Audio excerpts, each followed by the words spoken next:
As a country at the crossroads of several cultural regions, modern-day Serbia has been inhabited and controlled by a diverse array of peoples, including the ancient Macedonians, Ottoman Turks, Austrians, and many others. Serbia, much like Poland, is strategically important territory. This strategic significance partly explains why the Greeks began colonizing the south as early as the 11th century BC. Notably, the northernmost part of the ancient Macedonian Empire extended into the southern region of modern Serbia. In northern Serbia, the land was primarily inhabited by the Thracians until the Illyrians migrated into the area, displacing them. The Illyrian tribes maintained control over Serbia and its surroundings until the Romans conquered the region between 167 BC and 106 AD. The city of Sirmium, located in present-day Serbia, became one of the largest cities of the late Roman Empire and briefly served as its capital during the empire's decline. Additionally, 17 Roman emperors were born in what is now Serbia, and the region, particularly the Dalmatian coast, was among the most Romanized areas of the empire. Following the fall of the Roman Empire,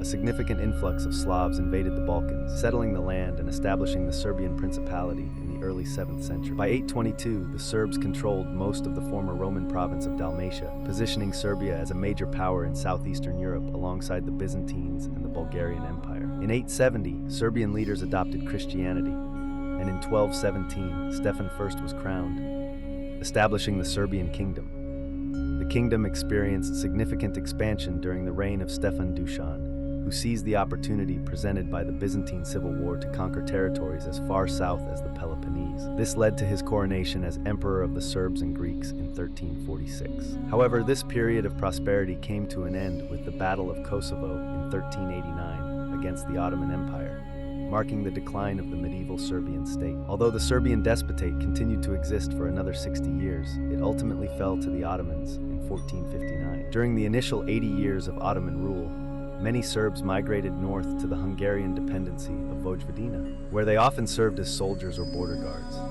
The following centuries were largely characterized by conflicts between Christian Europeans and the Ottoman Turks, particularly the Great Turkish War, in which the Holy League, composed of the Holy Roman Empire, Russia, the Polish-Lithuanian Commonwealth, Venice, Hungary, Spain, and others, fought against the Ottomans. Serbian rebel groups joined the Holy League, organizing uprisings against Ottoman rule. Unfortunately, these efforts did not lead to Serbian independence, and the Christian forces withdrew from Ottoman territories in 1699. In 1804, Dorda Petrović led a Serbian uprising against the Ottomans, followed by another uprising in 1815, led by Miloš Obrenović. These revolts resulted in Serbia gaining de facto independence from the Ottoman Empire in 1817, marking the removal of Ottoman authority. However, it wasn't until 1878, following the Russo-Turkish War, that the Serbian Principality was recognized by other countries. In 1882, the Principality became the Kingdom of Serbia. The subsequent years were marked by conflicts between rival dynasties claiming the throne, but also by significant advancements in art,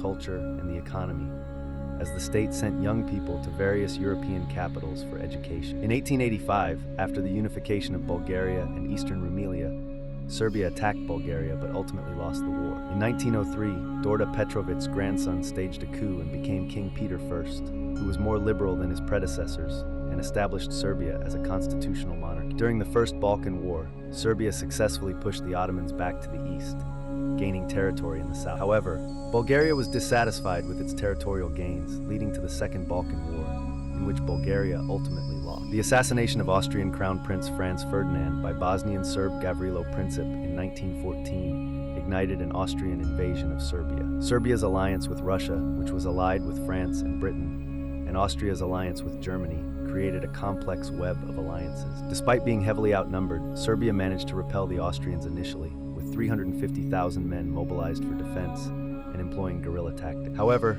in 1915, the situation changed when Germany intervened and Serbian forces faced invasion by Austrian and Bulgarian troops. Only about 70,000 Serbian soldiers managed to escape to Greece through Albania and the sea. The Allies prepared a major offensive, and by September 1918, Bulgaria capitulated. In November of that year, Serbian lands were liberated, and shortly after, World War I came to an end. Serbia suffered staggering losses during the war, with approximately 1,264,000 casualties, about 28% of its total population and 58% of its male population. To this day, Serbia has not fully recovered from these losses. After the war, the Kingdom of Serbs, Croats, and Slovenes was established, later becoming known as Yugoslavia, in an attempt to mitigate ethnic tensions among the diverse groups within the country. However, this strategy proved ineffective, leading to the king's assassination in Marseille in 1934 and the rise of Croatian nationalists, who secured a Croatian administrative province in 1939. The situation worsened as Yugoslavia found itself surrounded by hostile neighbors, except for Greece. On April 6, 1941, the Axis powers invaded Yugoslavia, forcing the government to flee to London. The Germans established concentration camps in Yugoslavia and created a Croatian puppet state. It wasn't until 1944 that the Soviet Red Army liberated Yugoslavia, but the war had devastating consequences, with nearly 11% of the total Yugoslav population, around 1.7 million people, perishing. After the war, Yugoslavia became a socialist state led by the League of Communists of Yugoslavia under Josip Broz Tito. Despite its socialist orientation, Yugoslavia sought to distance itself from the Soviet Union and the Warsaw Pact, maintaining a degree of openness to the Western world. Fast forward to 1991, ethnic tensions escalated, leading to the breakup of the country amid conflict, resulting in the independence of Slovenia, Croatia, Bosnia and Herzegovina, and North Macedonia. This war claimed approximately 140,000 lives, primarily among Bosniaks. Following the breakup, the Federal Republic of Yugoslavia was established, which later became the State Union of Serbia and Montenegro. In 1999, Kosovo was designated a UN protectorate following a UN mission, leading to Kosovo's declaration of independence in 2008, which Serbia still does not recognize. In 2006, a referendum in Montenegro resulted in 55% of voters supporting independence. After Montenegro's departure from the State Union, only Serbia remained. Today, Serbia is a relatively small country in the Balkans that has managed to recover from 3 major wars in the 20th century. Its main challenges now include the ongoing Kosovo dispute and the decision of whether to pursue European integration or maintain full independence.